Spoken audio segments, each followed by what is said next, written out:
So let me take a walk with that for a minute, because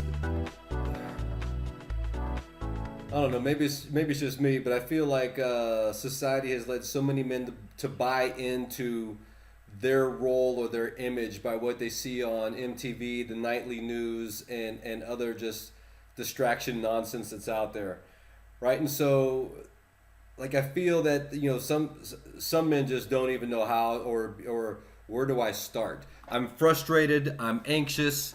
This isn't what I want. I'm not where I was supposed to be. Like, they feel it, but they really don't know. And because the support mechanisms aren't readily available, right? Especially if you got like a guy who, let's say he's a blue collar guy, and I mean, there's nothing wrong with that. In a lot of ways, I think blue collar is a lot more legitimate than even some white collar. But Agreed.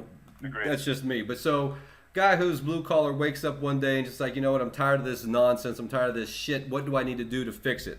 But he doesn't know, right? He goes and gets a gym membership. He works out for a couple of weeks, couple of months, and then he falls off. Or he stops drinking for a couple of weeks, couple of months, because he thinks that's the problem. He makes an attempt to be a better husband, but because there's no tools or no guidance, his efforts are like rolling a ball uphill. Versus if he knew what his wife wanted, or even his kids wanted, for instance, it'd be as simple as just nudging that boulder and letting it roll down the hill and pick up its own momentum on its own. So again, talking about these men who you train, which you haven't been doing this just for a while. You've been training military for how many years? I've gone through various phases. I spent a couple of years in my 20s when I was coming across from the UK to train soldiers at pre-deployment bases. So essentially I had between 100 and 200 guys, myself and an assistant instructor, and they would show up for about 10 hours of training. And at the time, most of these guys were going to war, and their hand-to-hand combat training consisted of wrestling or Brazilian jiu-jitsu. So a lot of stuff going to the ground. They would go to their training in wrestling shorts and shoes. Yep.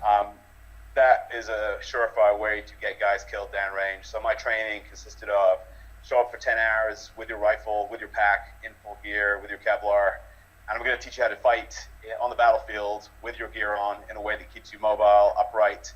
A, because that makes you mobile, and B, because that keeps your peripheral vision on the battlefield, not on one target on the ground, which will get you killed. Just like anything in life, Charlie, when you get tunnel vision on one thing, things sneak up on you. Absolutely. So, training for life. But yeah, I've been training guys in that, martial arts, and then mentoring guys in other things for a long time.